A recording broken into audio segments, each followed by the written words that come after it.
নোয়াখালী নিয়ে কথা বলার কারণে আমার রক আপু পেজটা ডিসেবল করে দেওয়া হয়েছে। আমার পেজের অ্যাক্সেস আমার কাছে এখন নাই। আমাকে আঘাত করছেন আমার এসকে মিডিয়াতে, আমাকে দমাতে না পেরে আপনারা আঘাত করছেন এসকে মিডিয়াতে। স্পাই টিম লাগিয়ে দিয়েছেন, স্পামার লাগিয়ে দিয়েছেন। এমন এসকে মিডিয়া আপনারা লইয়া যান গা, লাগলে বলতেন আমি এমনি দিয়ে দিতাম। নষ্ট করছেন কি লিগে?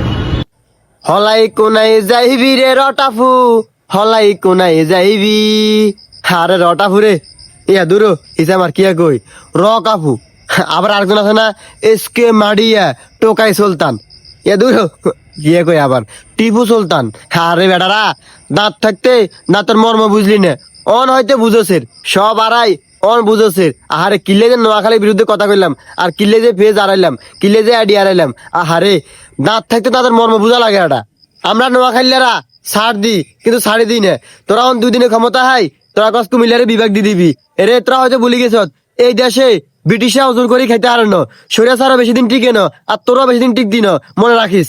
আর তোদেরকে একটা কথা বলি শুন, নোয়াখালী লাগো শরীরে এক ফোঁটা রক্ত থাকাকালীন তোরা যদি কুমিল্লাকে ক্ষমতার অপব্যবহার করি বিভাগ দি দেস, তাহলে ওই দিন থেকে মনে রাখিস আমরা নোয়াখালীরা কোনোদিন নোয়াখালী বলে পরিচয় দিব না।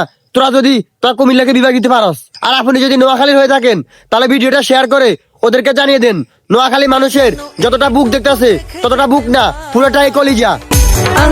নোয়াখালী বিভাগ চাই, সরকারের কাছে মিনতি জানাই।